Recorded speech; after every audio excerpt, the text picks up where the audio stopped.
What's up, everybody? Welcome back to the podcast. I don't think we really have a name for it, but in this episode, we're going to be talking about world champs, pre-camp, world champs, Irish champs, European under-23s, what we did in our time off, and the pre-season for this season, what we're doing now. Yeah, it's going to be a long podcast for everybody, and looking forward to talking about it. So I think we'll jump right into my pre-camp for world champs. So we went back to Dublin around the 10th of July. I did, and we got a nice plane to Thailand. It's probably one of the longest plane journeys I've ever been on. We're talking, I think, 8-hour flight to Doha from Dublin. Nice short layover, hour and a half, and then on a 9-hour flight to Phuket, where we went to our pre-camp. It was very good, really enjoyed it. Got a Thai massage for my birthday with Max McCuster, and it was very fun. A lot of good swimming out there, and it was nice to get a good tan before heading to Worlds. You got any questions about that? Well, I know we're going back to that side of the world after the Olympics. We're booking our holiday there. Yeah, we're going to Bali. So we'll be doing a similar flight to that again. Mm-hmm. You got any questions about the pre-camp, what we did? Not really. I guess you could just watch the YouTube video on it. Yeah, the YouTube videos, it was grinding them out then. It was good prep going into Worlds, and it was great location as well, getting quite close to Japan, not having to do that much of a time difference. I think there's 2 hours difference between Thailand and Japan. But yeah, not too bad. I had my own room as well, which was pretty good.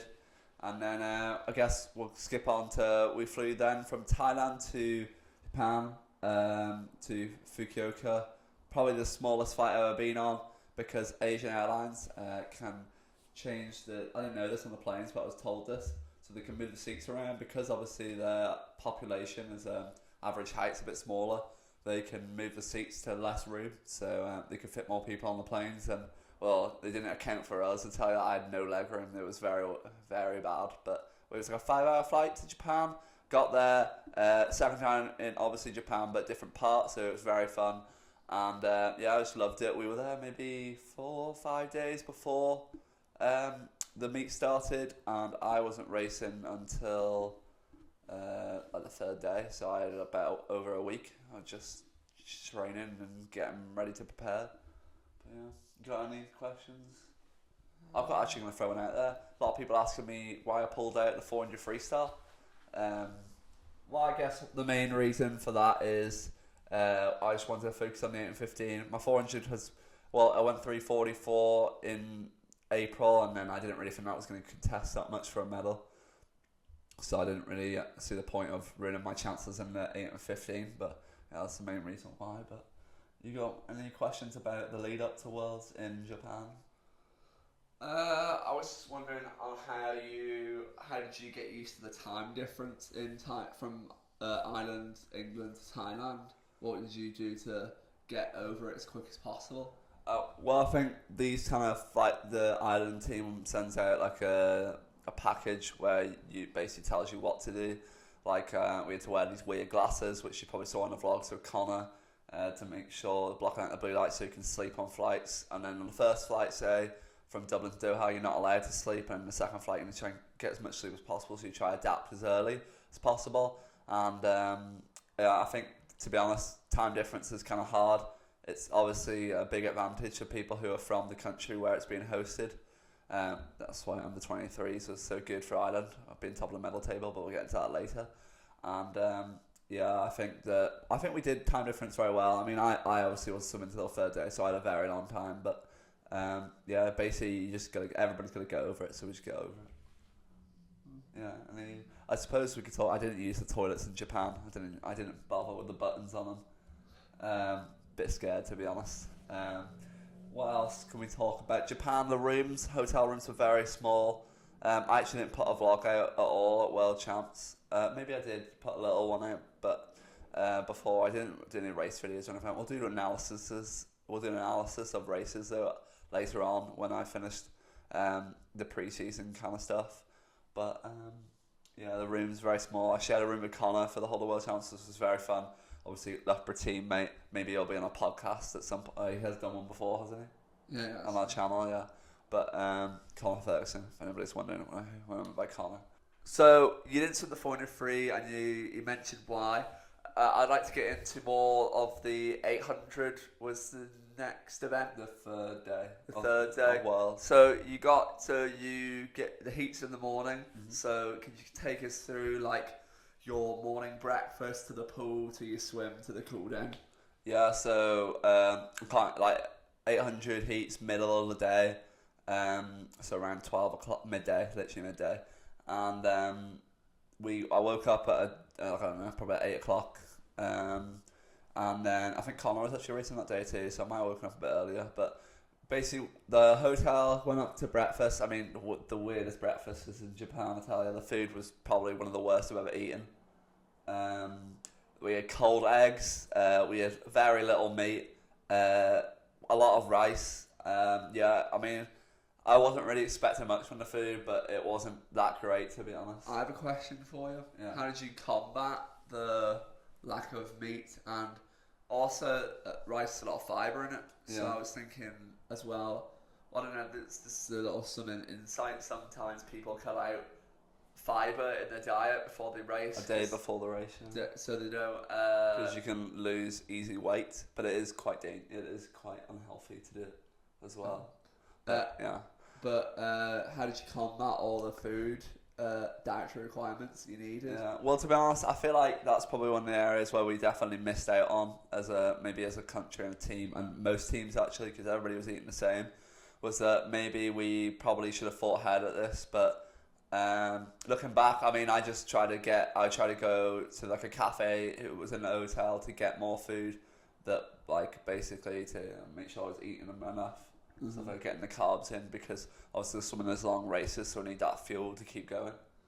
But yeah, so we had breakfast in the hotel, then I probably went back to my room, and then I got on the bus to the pool. Got there, I think nearly everybody had raced, and then I was probably just warming up, doing my dry land as I normally do, and then we did my warm up in the pool, feeling good, very nervous. So I mean, it's the first race of your world champ, so you're gonna feel nervous, and I mean, I quite enjoyed the nerves apart from that race, because we were in the call room. I knew I was gonna be nervous, but everybody was joking around in the call room, and yeah, it was very fun.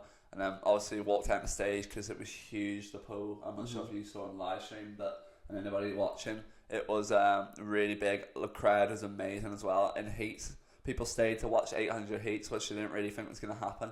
And turns out I was in the last heat, which was very good for me. Obviously, I can see what time they went in the heat before and what's going to qualify.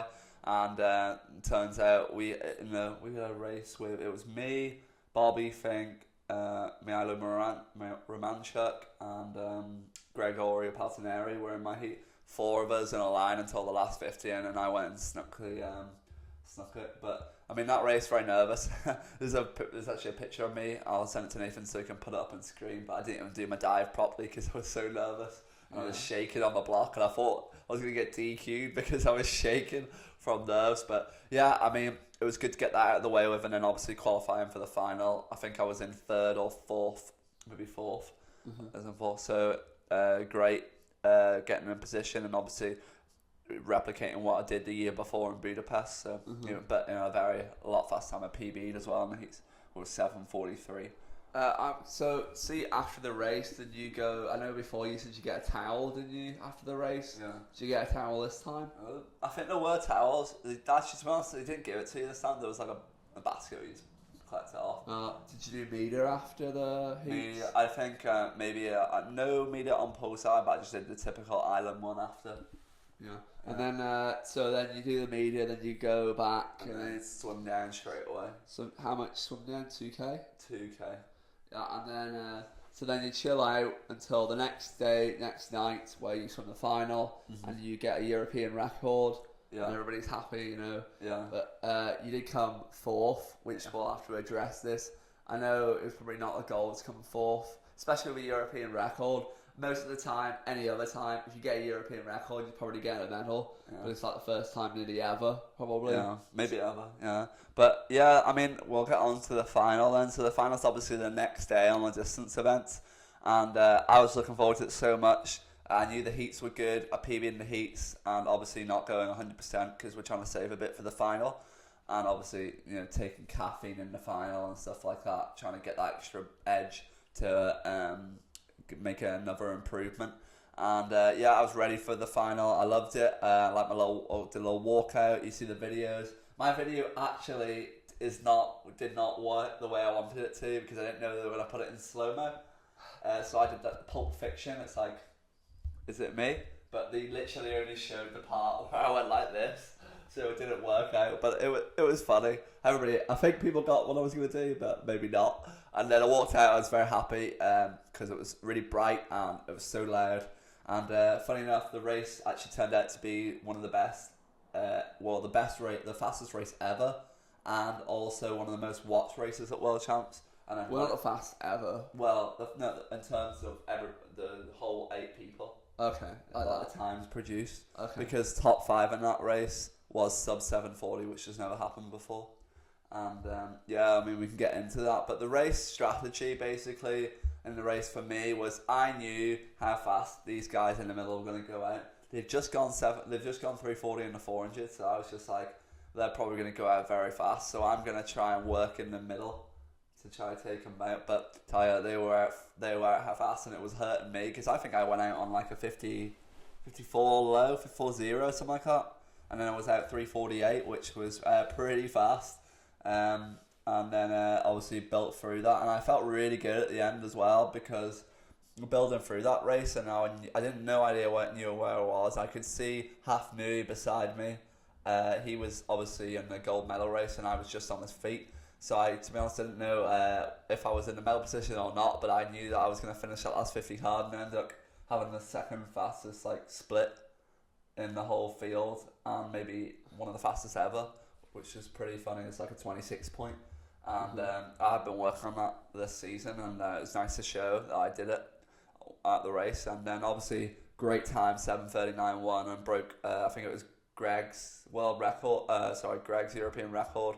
But 4th place, a bit disappointing, but Dagger in the heart. Yeah, but we PB'd by like 5 seconds. So I was looking at it 2 ways, that I could go really well in the 1500 after doing that race, and then it was great, obviously going that fast. And then Lucas Mertens by me also went 7:39, and then the 2, Bobby Fink was 7:38, and the 2 guys 7:37. So we had like a textile world record, oceanic record, American record, European record, and Lucas got a German record, so pretty stacked.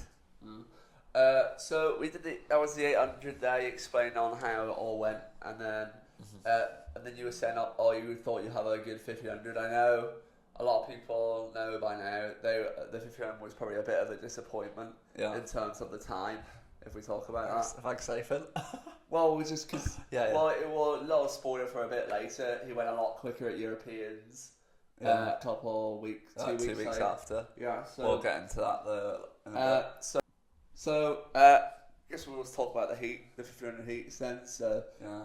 Well, what was? Give us I think the main thing that kind of took everybody by shock was that they rescheduled the heats on the morning of, which was kind of funny. So I was actually meant to be in the last heat, and then obviously Greg pulled out, and then I got moved into the second last heat, which is obviously not a great advantage in terms of seeing what people have done before you. But then it's just me and Bobby Fink out in front. I think I went 14:43 instead of he. And that was just the heats we got through. How did that feel, the 15:43? To be honest, I was actually pretty pleased with it. It felt not, I want to say easy. I mean, going that fast, you're never going to do it easy, but it wasn't hard, or it wasn't 100% effort. I definitely had some left in the tank. Okay, so then you do some then. Yeah. And then you get to the skip forward to the next day. Yeah. You get to the big race, the big final. We're in lane 5, second fastest in. The final where somebody was meant to break a world record. Yeah. I mean, we can go on to that, because going into it, I felt really good, and I think looking back on this race, that probably lack of judgment from me of my race execution.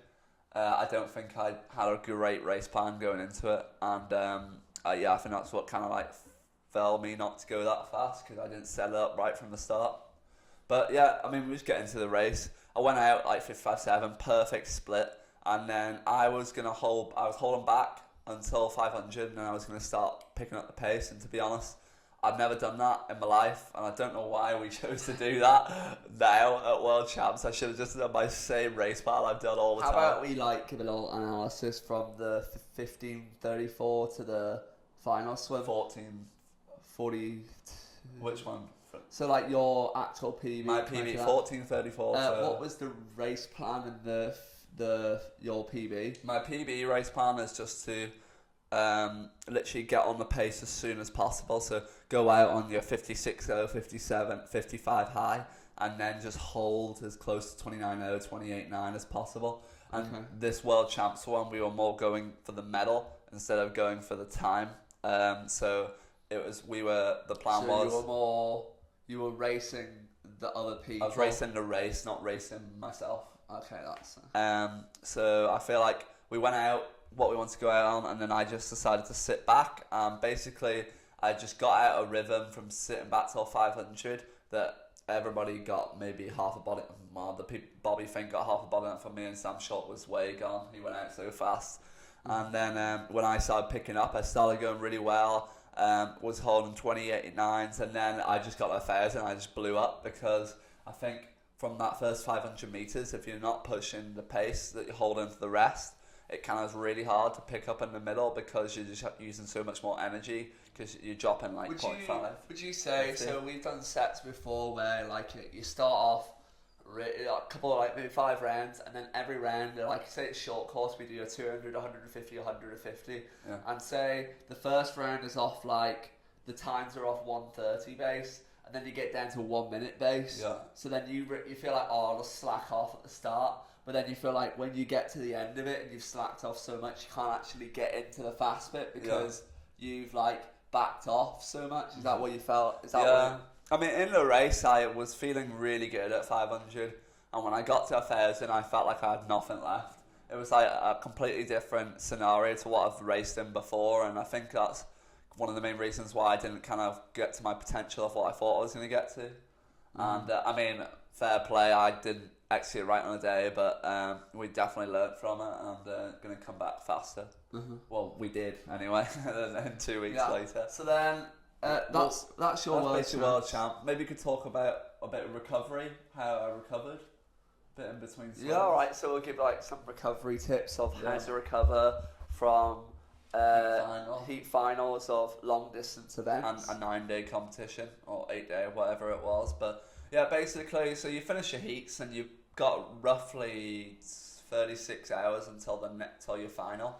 Also, another disadvantage was that finals were so late, which was it's basically similar to the Olympics. You know, they moved the Olympics finals to the morning. They moved these to starting at 8 o'clock at night. I think, maybe later. Maybe it is 8 o'clock at night. So you are swimming quite late. I mean, I think one of the nights I was swimming at 10 o'clock. But yeah, so recovery, you got that 36-hour window where you've got to prepare yourself to basically be on form at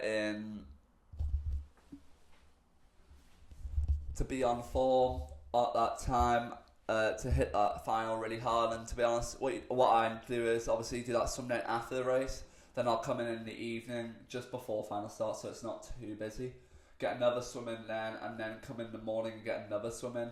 But to be honest, you're not really raising your heart rate too much, you're just trying to literally flush the body out. Is that what I would say? Is that not quite a lot of swimming then? If you do a swim then after your race, then you come in the morning, and then you come again at night, and then you're going again in the morning, and then you're going again at night again. You're just not like constantly swimming all the time. Does that not like take it out of you? I mean, not really, because you used to doing like, we're used to banging out 8Ks, you know what I mean? So like twice a day. So we're talking like, if I'm doing in the morning, the race, the warm up, a swim down, you're talking 5K. Would you not prefer to have like a mental reset in the night? It really depends on what you want to do. Like, I personally prefer to swim. Some people don't swim in the evening. I think I would prefer personally to not swim. It just depends on how you feel as well. Sometimes like you don't need to swim, and sometimes you do. I just swam because I wanted to, and I just felt like it was right. Always say though, if you are swimming in the evening in a longest events, always go in the morning. And like do a little flush out, because that just makes the total difference. It does, yeah. You're all right. But yeah, that's basically what happened at World Champs, and obviously we didn't get. What about like in terms of do you use Normatex or? Oh yeah, so we do have Normatex. If you don't know what they are, basically they're compression boots and arms. You can get hip ones as well, but we just use the arms and legs. But basically it compresses and decompresses on your like muscles, and it basically helps you recover faster. Really good thing. They are quite expensive. How much? Yeah. Did you bring many supplements with you to the meet? Do you know what? I was using recovery powder protein recovery powder after I was racing and stuff like that. But yeah, I was using it a bit. Yeah. Did you use the same amount you usually would at home, or was it because it sounded like then that you didn't use the same amount? I just didn't get. Do you know what I didn't get to do? I didn't get to bring the ones I use normally because I couldn't fit them in a suitcase because we weren't allowed to bring 2 suitcases, so I had to really limit what I was allowed to bring. So I wasn't allowed to use the normal supplements I use, which I mean it's okay. Would you not have just packed more and then paid the difference? We weren't allowed to go over. There was no allowance. Like we were set on it. The airline wouldn't let us bring anything else. And then we get on to the more, World Champs. What are your actual whole opinions on the actual competition? You're like, how do you feel how it went? As in, yeah, like your opinion. I felt the competition, it went very well for me. I mean, the most thing you can do is go in and improve what you did from the last time, which I did. What did you come last time? 8th in the 800, 9th in the 1500, and I came 4th twice. That's the only disappointing thing. The time, obviously, in the 800 was great, came 4th. That's not that bad because I still got a really good PB. But the 1500 is just a disappointment in terms of I was, how many seconds? Nearly 9 seconds over my best in the final. And it just wasn't a great race from me. And to be honest, it kind of like upset me because I knew what I was capable of going, and then not to go that was kind of like, what do I do? Because I've just literally trained the whole year for this one race, and it just didn't go to plan. And I mean, it did take me a while to get over it, but to be honest, I just accepted it because listen, we're not going to win every race, you know what I mean? And the ones that we don't win, the ones that we learn from, so that's what we've got to take in our stride, and then make sure we're a lot quicker next time, that we don't have those off days. Okay. But yeah. So it was a big good learning experience. Yeah, definitely a good learning experience, and great to be in both finals, which is another great opportunity. But yeah, that was the World Champs, and yeah, I guess we move on to National Champs, where this man over here was smashing it out in Ireland at the same time as I was in Japan. Yeah, so I'll just get into what I actually did. So I did the 800 on the first day. I went 7:57, first time breaking 8 minutes. Second person ever in Ireland to break 8 minutes, long course. And I was very happy. I think I got a 6-second PB from April. So I was very happy with that because I think originally I actually came into the season, and I think my time was 8:25. So then I've dropped 28-second PB this season. The 800 was pretty good for my first. Well, I would say this is my first year of distance swimming. Definitely first season. First season, because I used to do 200 back if you didn't know, but I had a chat with the coaches and they were like, "Oh, well, you should do distance." So then, great decision. So then I got moved up. Another thing, I got moved up. I think I mentioned it before. Yeah. I got moved up in May to train with Daniel and the whole big performance group with Andy Manley. So then that helped a lot because I'm not gonna lie, I can't name one thing that hasn't changed. Everything has changed. Like I got filming, more training time, nutritional support, everything. Physio. I think we got into it though before in a different podcast. So let's go through your results of what happened at Nationals. So first day, what was the first event you had? The 800, so 7:57. 7:57. And then banged it out. European short course qualifying time, world's consideration time. Yeah. Great from Nathan. And obviously we'll be together. European short course could be great. My first ever international meet for Ireland. I never swam for Ireland before. Yeah. So that's pretty cool. Gonna And be then very, very good. Good vlogs. Get my first suitcase. Oh yeah. Irish Get first flag. Irish suitcase. That'll be cool. And then, so then we, not the next, I got a day off, and then it was the 1500. All my events were around 3 o'clock in the afternoon because they weren't in the final session. So me and Andy... It's a bit weird, isn't it? Well, something to combat this that me and Andy thought through, and I thought through with my psychologist, was that we're going to get up earlier in the morning. So we got up at like when the race warm-up started for the heats, and got in then. And then I would go back and have a nap, because then we treat it like a final. We just shifted the day forward to make it look like I was swimming at 6 o'clock or whatever. So I thought that was a pretty cool idea to do. I thought it helped a lot. And then we go to the 1500 on the third day, and I got I don't even know how much of a PB it was. Oh, it's a big PB. I think it was 13-second PB. Woo! But I think on the season it was over a minute PB. Yeah, madness. So, what are the comments? It was great. It was great. What did you go? 15? 21. 21. And he started on in the season 16, 20. 16, 20 something. A minute drop in a season's class. Everybody knows he does distance swimming, so it's great for Nathan. And obviously now he's definitely getting down to those times that start pushing to make the world champs and stuff like that, and the Olympics. And then the day after the 1500 was the 400 free, and not gonna lie, I was absolutely exhausted from because I never really swam like that many events before. And normally last time I swam the 400 free for my PB, the 400 was first, and I had a day in between them all. But then I had to go for my 1500, where I really maxed it out, and then I went into the 400, and I was dead. I could hardly move. What did you go in when like 356? I went out in 356 at my 800.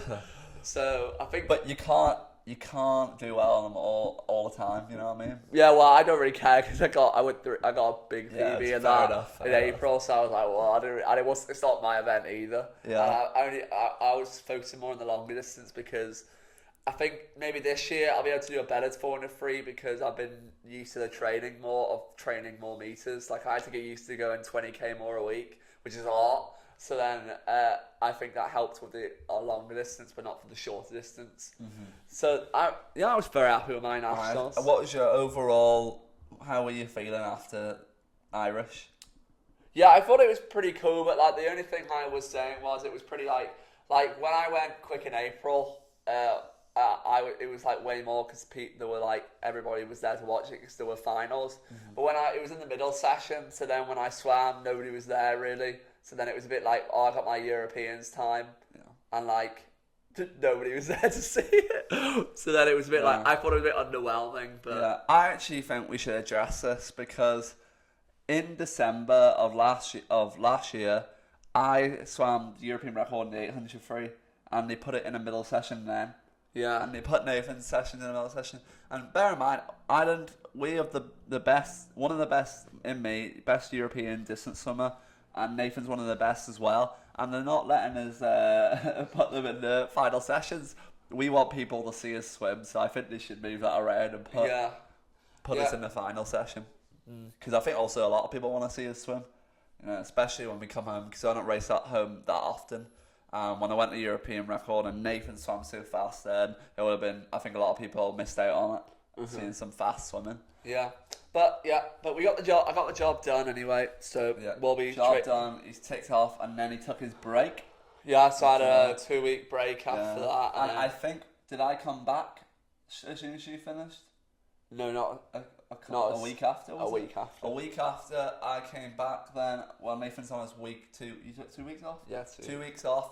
I came back, and obviously I was come back from the World Champs. So wasn't really expecting anything, but I had to go to European Under-23s because it was in Ireland. It was going to be a great event, and we wanted to show up for the crowd. And I mean, to be honest, I did not really train that much in between those 2 races. I just got in once a day, maybe twice one of the days, just to keep the mind rolling, just to make sure we can get in.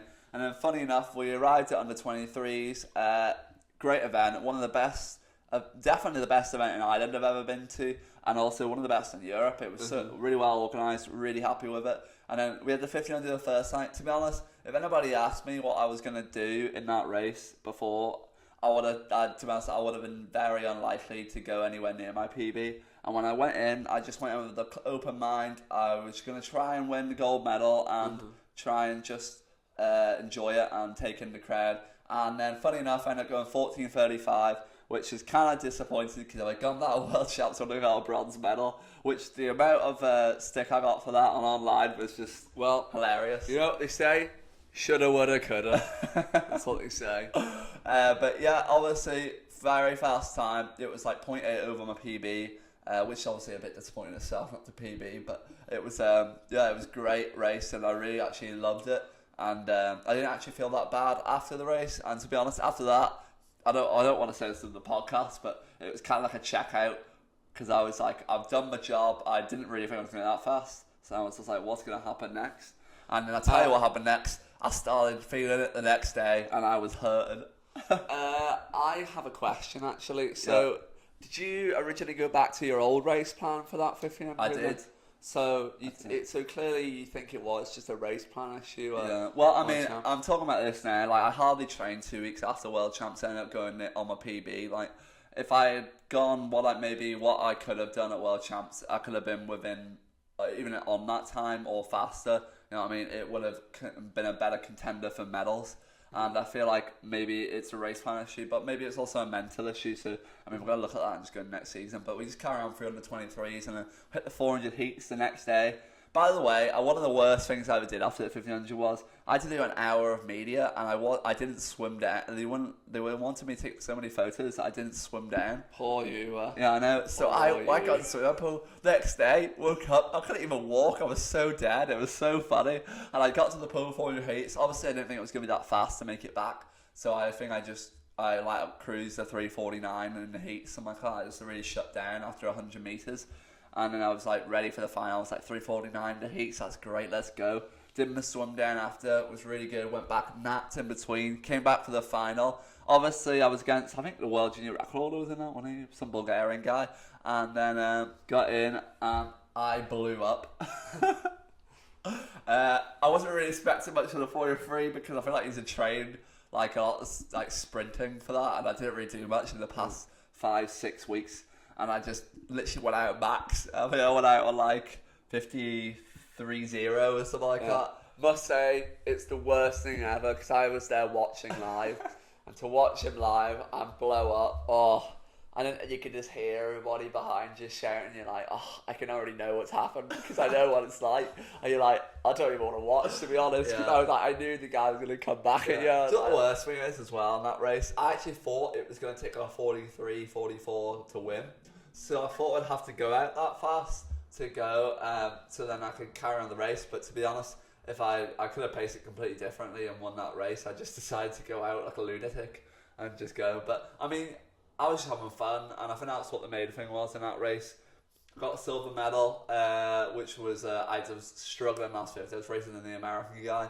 And I literally had to put my head down and just literally hold in sick that last 10 meters. But it was a fun race, and I don't really. This, to be honest, under 23s was just a fun competition for me. At least you didn't come fourth. Yeah, at least not a medal. And then after the next day we went to 800.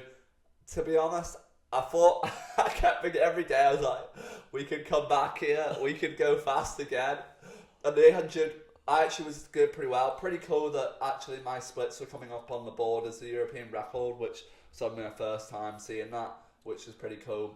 But I went out on my European record to 400, and then I blew up again, which, to be honest, I wasn't surprised at after the race, because obviously World Champs was the main meet, and then that was obviously the secondary meet. But it was, and I got another silver medal there, and it was great in front of the home crowd.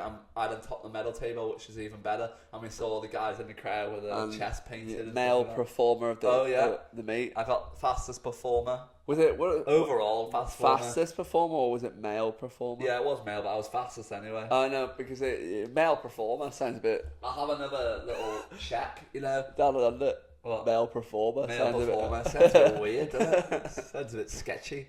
But yeah, so got fastest performer. I think got highest 300 points out of everyone from that 1500 swim, obviously, so close to the world record. And yeah, great meet. Got €1,000 for that. And that was the end of racing for that season. Do you have any funny stories from the season? That like from the world champs I know you got your mesh bag stolen. Oh yeah, well, you saw that in the vlog that went out today. But yeah, so we stole my mesh bag on the 23s. If you you have it, has my name on it, so I will find you and I will take it back. Yeah. You're obviously too bothered about losing like a floats or stuff like that because it's the fins. The fins, because you gotta break them in. You gotta break your fins in, and also fins are expensive. Like 70 quid for fins. You know what I'm talking? Like, not good losing a mesh bag. And then I'm trying to think what other funny stories we have. I'm trying to think like any from the season. World Champs is obviously very funny in terms of we went a little oh my god, I went in the best shop ever. Oh, it was amazing in Japan. It's like this discount shop, had everything. Had 5 grand bottles of champagne, and it had like every kind of sweet you wanted. It was amazing. It was one of the best shops I've ever been in. Yeah, got some cool fridge magnets. Like a Poundland. Like a Poundland, but extreme. They had like Gucci bags in there and stuff like that. It was the weirdest shop I've ever been in. And then we get off U23s, you're on your break, I'm back swimming in Craigavon. Yeah, Shout I'm out going South to the Lakes. gym. Going to the gym a bit. Oh, So yeah. bit CrossFit.